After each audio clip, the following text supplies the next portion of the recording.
नमस्कार दोस्तों, 12 बंकी टीचर्स अड्डा में आपका स्वागत है। बिहार शिक्षक भर्ती 3.0 का जो एग्जाम होने वाला है, उसी के चलते हमारी जो शाम की सामाजिक अध्ययन की क्लास हो रही थी, जिसमें हम क्लास 8 का चैप्टर वाइज सोल्यूशन कराते हैं, जिसमें से हमने 2 चैप्टर आपको करा दिए थे। आज हमारा जो चैप्टर नंबर तीसरा है, चैप्टर का नाम क्या है? चैप्टर का नाम है कृषि। कृषि के बारे में आज हम लोग बहुत ही महत्वपूर्ण सेशन को लेकर चलेंगे, क्योंकि बीपीएससी यहाँ से कई बार क्वेश्चन पूछ चुका है, ठीक है। इसलिए आपके लिए बहुत ही इंपॉर्टेंट है, ठीक है।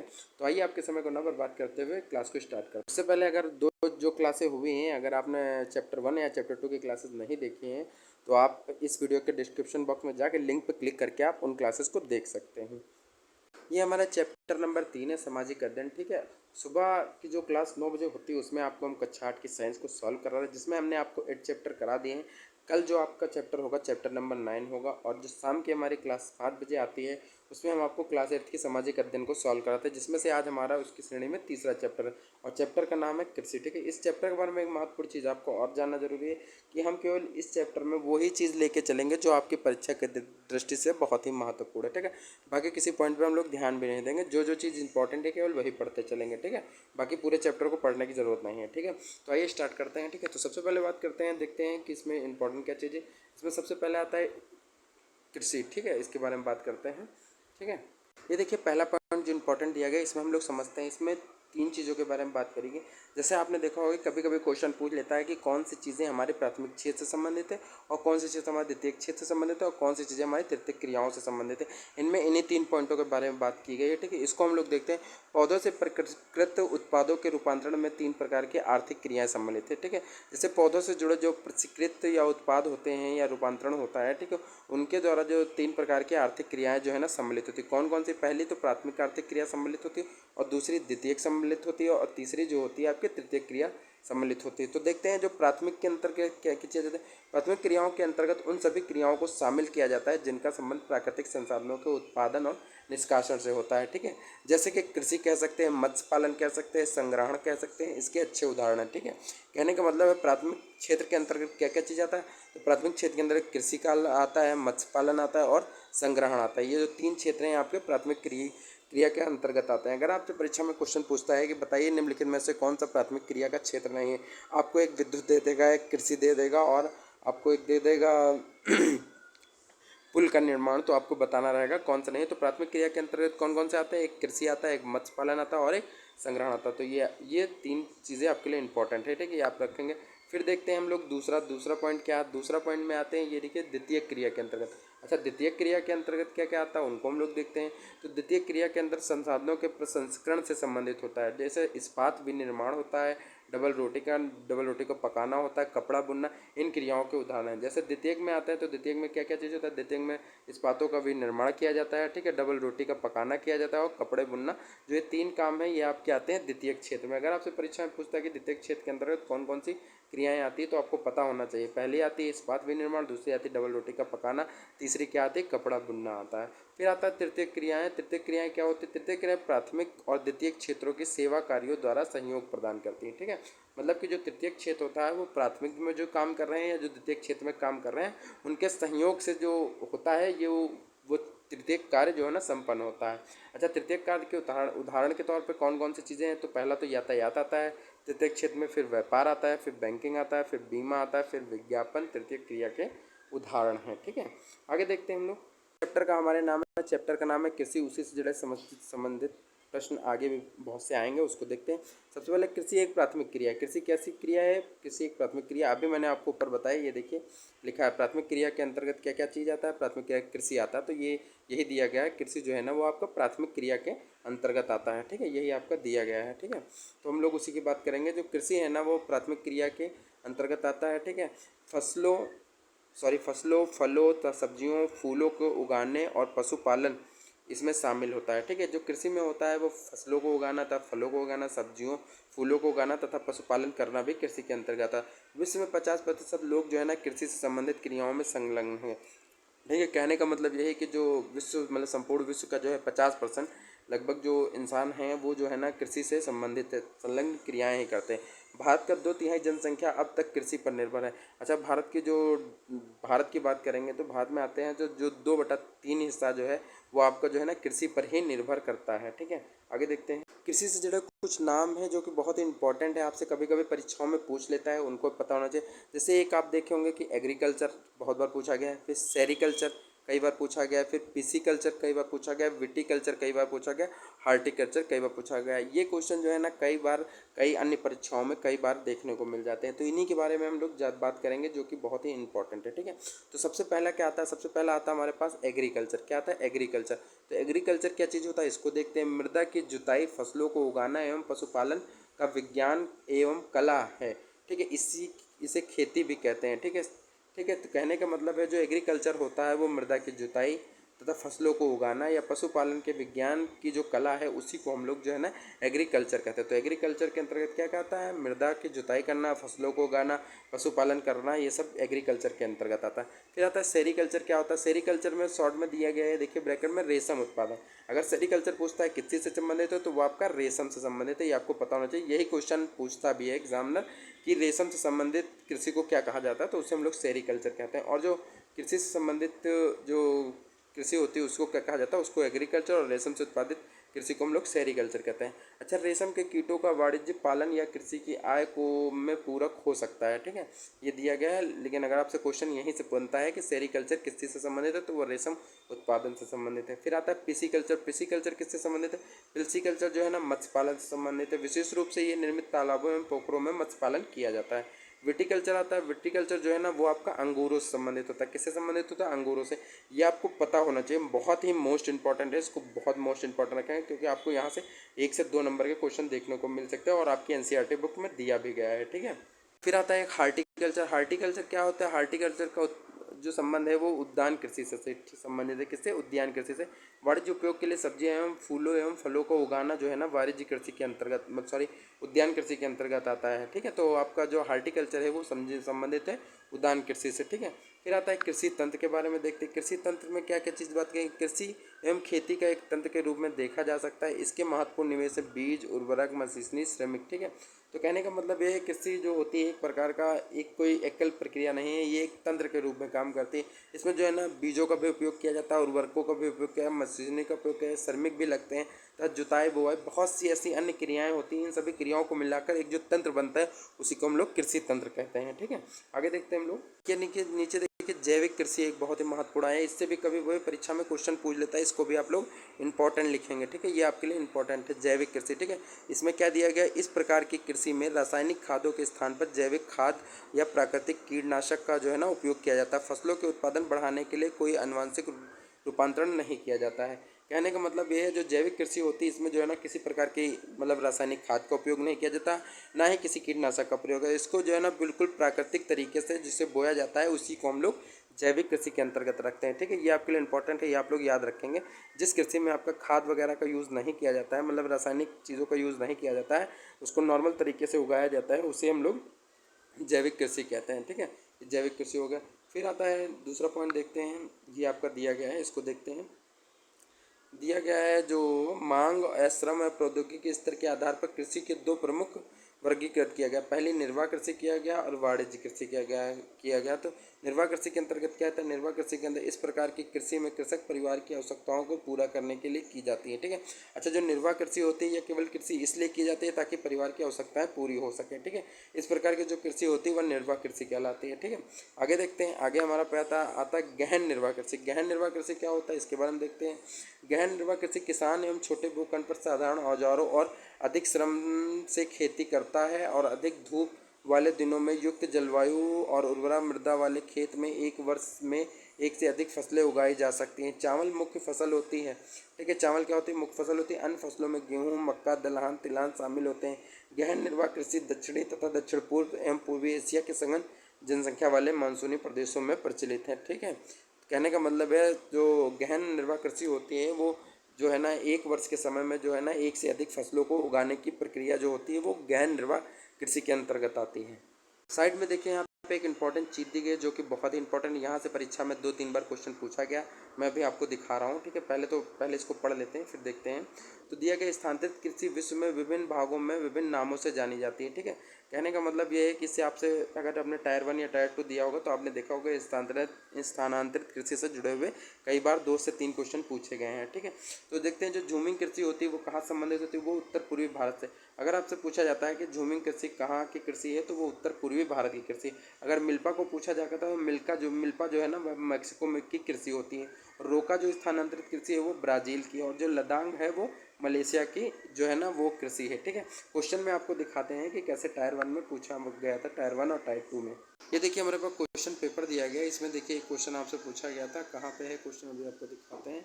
पहला तो एक सुनहरा रेशा वाला है, दूसरा में कृषि वाला दिखाओ। ये देखिए क्वेश्चन नंबर 92, ये आपको क्वेश्चन दिख रहा होगा। ये देखिए क्वेश्चन पूछा गया क्वेश्चन है। ठीक है, बीपीएससी ने पूछा है इसको, टायर 2 का शायद है, बीपीएससी ने पूछा हुआ क्वेश्चन है इसलिए इंपॉर्टेंट हो जाता है। ये देखिए लद्दाख दिया गया, मलेशिया, चाइना दिया गया, बांग्लादेश, मिल्पा दिया गया। अभी मैंने आपको पढ़ाया मिल्पा कहाँ की होती है, मैक्सिको की होती है, ये मैंने अभी पढ़ाया है। ठीक है, और चन्ना जो होती है वो श्रीलंका की होती है, लद्दाख जो भी मैंने पढ़ाया आपको इंडोनेशिया की होती है। ठीक है, देखिए मैं दिखाता हूँ आपको क्वेश्चन, यहीं से डायरेक्ट इसी चैप्टर से बना हुआ क्वेश्चन है। ठीक है, और यही ऑप्शन आपके दिए गए हैं, कोई और ऑप्शन दिए भी नहीं गए हैं, इसलिए ये इंपॉर्टेंट है। ठीक है, क्योंकि मैं दिखाता हूँ आपको।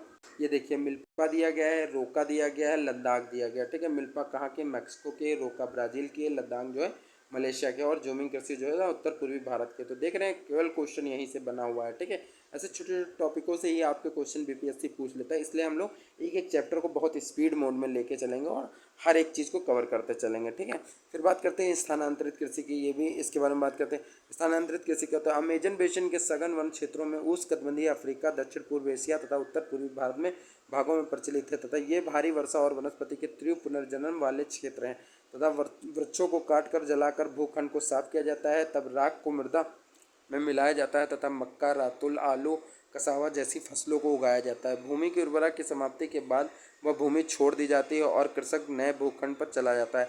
स्थानांतरित कृषि को कर्तन या दहन कृषि भी कहते हैं। ठीक है, कहने का मतलब है स्थानांतरित कृषि से जो क्वेश्चन आपके पूछे गए हैं वो स्थानांतरित कृषि के बारे में दिया गया। स्थानांतरित कृषि क्या होती है कि जैसे वहाँ के जो जंगलों को है काटा जाता है। ठीक है, फिर उसमें आग लगा दी जाती है और जो उसकी राख होती है उसको मृदा में मिला के उसमें जो है ना मक्का, रताल, आलू, कसावा यही सब जो है ना बोया जाता है। और जब भूमि की जो है ना उर्वरा शक्ति खत्म हो जाती है, जैसे मक्का बोया जाता है, रताल बोले, आलू बोया जाता है, कसावा, जब ये सब बोने के बाद जब भूमि की उर्वरा शक्ति समाप्त हो जाती है तो उस स्थान को छोड़ दिया जाता है और किसी नए भूखंड पर जा करके स्थानांतरित कृषि की जाती है। और स्थानांतरित कृषि का दूसरा नाम क्या होता है, दूसरा नाम कर्तन है और दहन होता है। ठीक है, फिर आता है नेक्स्ट, आगे देखते हैं। आगे आता है चलवासी पशुचारण क्या होता है।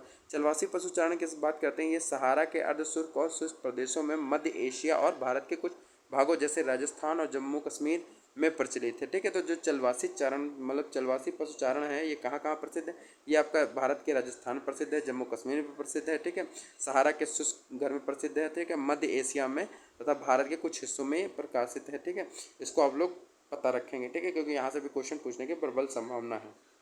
फिर आता है वाणिज्य कृषि। वाणिज्य कृषि तो वाणिज्य कृषि में फसल उत्पादन और पशुपालन बाजार में विक्रय हेतु किया जाता है। वाणिज्य कृषि क्या होती है, वाणिज्य कृषि के अंतर्गत जैसे हम किसी फसल को उगा रहे हैं या पशु का पालन कर रहे हैं तो उसको हम लोग ले जाके क्या बाजार में जब बेचते हैं ना, तो ऐसी प्रकार की जो कृषि होती है उसे हम लोग वाणिज्य कृषि के अंतर्गत रखते हैं। ठीक है, वाणिज्य अनाज कृषि में फसलें वाणिज्यिक उद्देश्य से उगाई जाती हैं। गेहूँ, मक्का सामान्य रूप से उगाई जाने वाली फसलें हैं तथा उत्तरी अमेरिका, यूरोप और एशिया और शीतोष्ण घास के मैदान में वाणिज्य अनाज कृषि के प्रमुख क्षेत्र हैं। ये क्षेत्र सैकड़ों हेक्टेयर के बड़े फार्म में युक्त विरल आबादी वाले तथा अत्यधिक ठंडे, ठीक है, अत्यधिक ठंडे, आगे देखते हैं हम लोग, अत्यधिक ठंडे वर्धन काल को बाधित करती हैं और केवल एक ही फसल उगाई जा सकती है। ठीक है, तो जो वाणिज्य कृषि होती है, जो फसल हमें बेचनी होती है, ठीक है, मार्केट में, उसी को हम लोग वाणिज्य कृषि के अंतर रखते हैं। फिर बात है मिश्रित कृषि। मिश्रित कृषि क्या होती है, भूमि का उपयोग भोजन या चारे की फसल उगाने एवं पशुपालन के लिए किया जाता है। यह यूरोप, पूर्वी संयुक्त अमेरिका तथा अर्जेंटीना, दक्षिणी पूर्वी तथा ऑस्ट्रेलिया, न्यूजीलैंड तथा दक्षिण अफ्रीका में प्रचलित है। मिश्रित कृषि के अंतर्गत क्या होता है, कृषि भी करना और पशु को भी पालना जो है ना वो मिश्रित कृषि का उदाहरण होता है। ठीक है, इसमें पशुपालन भी किया जाता है और कृषि भी, फसलें भी जो है ना उगाई जाती है, दोनों काम किए जाते हैं। जब दोनों काम किए जाते हैं तो इस प्रकार की कृषि को हम लोग मिश्रित कृषि कहते हैं। फिर आता है रोपण कृषि। रोपण कृषि के वाणिज्य कृषि का एक प्रकार है। अच्छा, रोपण कृषि भी जो है ना वाणिज्य कृषि का एक प्रकार है। मतलब कहने का मतलब यही है कि ये भी फसल जो उगाई जाती है, मतलब वाणिज्य कृषि या रोपण कृषि जो है ना, इसका भी जो है ना आपको बाजार में ले जाके बेचना ही होता है। जहाँ चाय, कहवा, काजू, रबड़, केला और अथवा कपास एकल फसल उगाई जाती है। इसमें वृहद पैमाने पर श्रम और पूंजी की आवश्यकता होती है तथा उत्पाद के प्रसंस्करण खेतों पर हो या निकट के कारखानों में किया जाता है। इस प्रकार की कृषि में परिवहन जल के विकास की अनिवार्यता होती है। ठीक है, अच्छा, इस प्रकार की जो कृषि होती है उसमें जो है ना जल का परिवहन होना मतलब होता है, और परिवहन जाल के विकास के अनिवार्य होता है। रोपड़ कृषि में मुख्य क्षेत्रों में विश्व के उष्णकटिबंधीय प्रदेशों में पाए जाते हैं। मलेशिया में रबड़, तब ब्राजील में कौवा, तब भारत श्रीलंका में चाय। ये 3 पॉइंट आपके दिए गए इंपॉर्टेंट है। ठीक है, अगर पूछा जाए रबड़ आपको कहाँ से प्राप्त होती है सबसे ज़्यादा, तो मलेशिया हो जाएगा, और ब्राज़ील से जो है ना कौवा के लिए फेमस है, और भारत जो है ना आपका भारत और श्रीलंका चाय के लिए प्रसिद्ध है। ठीक है, ये तीनों पॉइंट आप लोग याद रखेंगे, यहाँ से क्वेश्चन बनने की प्रबल संभावना है। ठीक है, रबड़ कहाँ से संबंधित है, मलेशिया से, और जो कौवा है वो ब्राज़ील से, और भारत से क्या संबंधित है, चाय। ठीक है, ये तीनों चीज़ें आप लोग याद रखेंगे। फिर आता है मुख्य फसलें। मुख्य फसलों के अंतर्गत क्या देखते हैं, मुख्य फसलों में आते हैं बढ़ती हुई जनसंख्या की आवश्यकताओं को पूरा करने के लिए विभिन्न प्रकार की फसलें उगाई जाती। फसलें कृषि आधारित उद्योगों के लिए भी कच्चे माल की आपूर्ति करती। गेहूँ, चावल, मक्का, बाजरा मुख्य खाद्य फसलें हैं। जूट और कपास रेशेदार फसलें। चाय और कौवा मुख्य पेय फसलें हैं। ठीक है, चाय और कौवा होती हैं वो कैसी फसलें हैं, वो पेय फसलें हैं। ठीक है, और जो जूट और कपास फसलें होती हैं ये आपकी रेशेदार फसलें होती हैं, और गेहूँ, चावल, मक्का, बाजरा जो है ना ये आपकी खाद्य फसलें हैं। ठीक है, सबसे पहला हमारी जो फसल आती है वो आती है चावल। चावल के बारे में बात करते हैं। चावल क्या होता है, चावल चावल देखते हैं यह विश्व की सबसे मुख्य खाद्य फसल है। जैसे जो चावल होती है वो विश्व की मुख्य खाद्य फसल होती है। ठीक है, और इसके उत्पादन के लिए जो है ना उच्च ताप, अधिक आर्द्रता और वर्षा की आवश्यकता होती है। ये आपके लिए इंपॉर्टेंट नहीं, यहाँ से क्वेश्चन नहीं बनेगा। ठीक है, ऐसा कुछ बनने की संभावना नहीं है। ठीक है, चीन जो है ना चावल के उत्पादन में अग्रणी, ये क्वेश्चन आपसे पूछ सकता है कि चावल के उत्पादन में अग्रणी कौन है, चीन है। इसके बाद आपका भारत आता है दूसरे नंबर पे, फिर तीसरे पे जापान आता है, फिर श्रीलंका आता है, फिर मिस्र आता है। अगर आप दो चीज़ें याद रखेंगे कि पहले पे कौन आता है, चीन, और दूसरे पे जो है ना भारत है। ठीक है, तो इतना आप याद रखेंगे तो आपके लिए काफ़ी है, इससे ज़्यादा आपको पढ़ने की जरूरत नहीं है। ठीक है, फिर आता है गेहूँ। गेहूँ क्या होता है, गेहूँ के बारे में देखते हैं। गेहूँ जो है ना वर्धन काल में मध्यम तापमान और वर्षा के सस्कर्तन या फसल की कटाई के समय तेज धूप की आवश्यकता होती है। इसका विकास सुअपवाहित दोमट मृदा में सर्वोत्तम ढंग से होता है। गेहूँ संयुक्त राज्य अमेरिका, कनाडा, अर्जेंटीना, रूस, यूक्रेन, ऑस्ट्रेलिया और भारत में विस्तृत रूप से उगाई जाती है। भारत में यह शीत ऋतु में उगाई जाती है। ठीक है, ये भी ज़्यादा आपके लिए खास कुछ इंपॉर्टेंट नहीं है कि इसमें बहुत से देश दिए गए हैं, अमेरिका, कनाडा, अर्जेंटीना, रूस, यूक्रेन, भारत। ठीक है, तो इससे क्वेश्चन बनने की संभावना नहीं है। फिर आगे देखते हैं मिलेट। मिलेट क्या चीज़ होता है इसके बारे में जानते हैं। मिलेट ये मोटे अनाज के रूप में जाने जाती है। ठीक है, और कम उपजाऊ और बलुई मृदा में उगाई जाती है। ऐसी फसलें जिसे हम कम वर्षा में अथवा उच्च माध्यम या तापमान उच्च से मध्यम तापमान पर या पर्याप्त सूर्य के प्रकाश की आवश्यकता होती है, जैसे ज्वार, बाजरा और रागी। ठीक है, मिलेट जो होती है, मिलेट के अंतर्गत ज्वार भी आता है, बाजरा आता है, और रागी भारत जैसे है। ठीक है, आगे देखते हैं हम लोग, रागी भारत उगाए जाते हैं। ठीक है, नाइजीरिया, चीन और नाइजर इसके अन्य उत्पादक देश हैं। ठीक है, जैसे नाइजीरिया में इसको ज़्यादा उगाया जाता है, चीन में उगाया है, नाइजर उगाया है। फिर आता है मक्का। मक्का क्या होता है, मक्का के बारे में देखते हैं। मक्का तो सभी लोग जानते होंगे। मक्का इसके माध्यम तापमान, वर्षा, अधिक धूप की आवश्यकता होती है। इसे सुअपवाहित उपजाऊ मृदा तथा आवश्यकता होती है। मक्का उत्तर अमेरिका, ब्राज़ील, चीन, रूस, कनाडा, भारत और मैक्सिको में उगाई जाती है। ठीक है, ये दिया गया है। ठीक है, ये एक पॉइंट महत्वपूर्ण दिया गया है, इसको देख लेते हैं हम लोग। मक्का से जुड़ा है। मक्के को हम लोग कॉर्न के नाम से जानते हैं। अगर आपसे पूछता है मक्के का दूसरा नाम क्या है, तो कॉर्न नाम है। विश्व में इसकी सबसे विभिन्न प्रजातियाँ जो है ना देखने को मिलती हैं। ठीक है, फिर आता है कपास। देखिए यहाँ से भी क्वेश्चन आपको पूछा गया था, अभी मैंने आपको दिखाया था कपास। ठीक है, सॉरी कपास नहीं, अभी मैं दिखाऊंगा आपको आगे जो क्वेश्चन पूछा गया था। इसकी वृद्धि के लिए उच्च तापमान तथा हल्की वर्षा तथा 200 से 200 पाला रहित दिन में तेज चमकीली धूप आवश्यकता होती है। यह काली और जलोढ़ मृदा में सर्वोत्तम उगती है। चीन, संयुक्त राज्य अमेरिका, भारत, पाकिस्तान, ब्राज़ील, मिस्र कपास के अग्रणी उत्पादक है। ठीक है, तो अग्रणी कपास के उत्पादन में तो काफ़ी देश जो है ना अग्रणी है। ठीक है, इसलिए ज़्यादा इंपॉर्टेंट नहीं है। यह सूती वस्त्र के उद्योग के लिए महत्वपूर्ण कच्चा माल है। ये आपके लिए महत्वपूर्ण पॉइंट है। अगर आपसे पूछ लेता है कि निम्नलिखित में से बताइए कौन सा सूती वस्त्र उद्योग के लिए कच्चे माल के लिए में सबसे उपयुक्त होता है, तो आपका होता है कपास ही सबसे इंपॉर्टेंट होता है। आगे देखते हैं हम लोग, आगे क्या आता है। आगे आता है पटसन। देखिए यहीं से क्वेश्चन बना था आपका कि निम्नलिखित में से सुनहरा रेशा किसे कहते हैं, तो हम लोग पटसन को कहते हैं। क्वेश्चन रुकिए दिखाता हूँ मैं आपको। यह आपको क्वेश्चन दिख रहा होगा, ये दिखाता हूँ, एक सेकंड कहाँ गए, ये देखिए क्वेश्चन नंबर 124। ये आपको क्वेश्चन दिख रहा होगा 124। सुनहरा रेशा से क्या अभिप्राय, इसी चैप्टर से पूछा गया क्वेश्चन है। सुनहरा रेशा का संबंध पटसन से होता है। ठीक है, सुनहरा का दूसरा नाम क्या है, पटसन है। ठीक है, ये देखिए यहीं से क्वेश्चन पूछा गया है।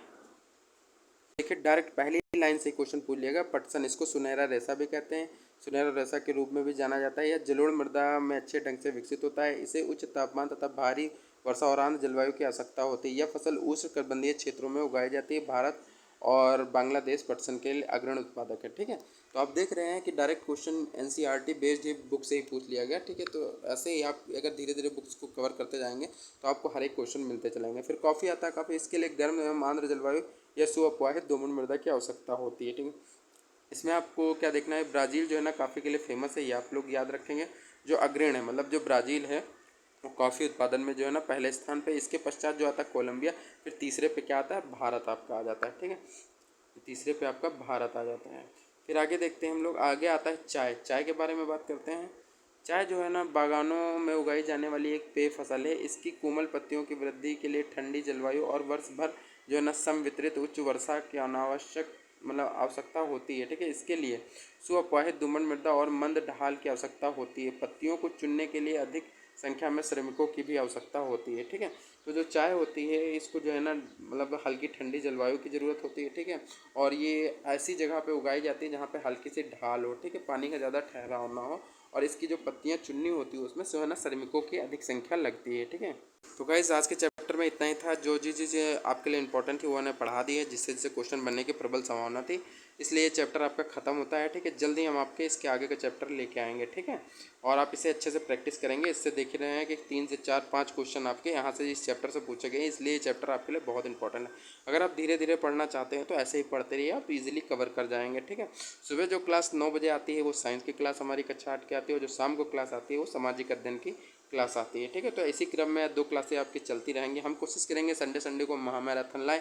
इन जो मतलब क्लासेस को हम करा रहे हैं आपकी, इनका हम प्रैक्टिस सेशन रख दें जिसमें हम क्वेश्चनों को शामिल करें। साइंस और सामाजिक अध्ययन दोनों मिक्स क्वेश्चन सीरीज चालू करें, जिससे आपका अच्छा से अच्छा लाभ मिल सके और आप अच्छा कर सकें। ठीक है, ये हमारे सोशल मीडिया हैंडल है। ठीक है, जिससे हम लोग कह सकते हैं, इसे टेलीग्राम चैनल है हमारा। ठीक है, इसे आप ज्वाइन करके 12 बंके 26 58 34 को ज्वाइन करके फ्री पीडीएफ पा सकते हैं हर क्लास की। ठीक है, और अगर आप हमारे चैनल पर नए हैं तो चैनल को सब्सक्राइब करें। अगर आपको वीडियो हमारी अच्छी लगे तो प्लीज़ लाइक करें, और कोशिश करें कि अगर आप हमारे चैनल पर नए हैं तो हमारे चैनल को प्लीज़ और प्लीज़ सब्सक्राइब करें। ठीक है, और वीडियो को आप अंत तक जरूर देखें, क्योंकि कुछ ना कुछ आपके लिए मतलब इंपॉर्टेंट वीडियोज़ हैं, और आपके लिए कुछ ना कुछ अच्छा बेहतर हम आपको प्रोवाइड करने की कोशिश करते रहते हैं। ठीक है, तो गाइज़ आज के वीडियो में इतना ही। धन्यवाद। कल सुबह फिर मिलते हैं आपको साइंस की क्लास के साथ।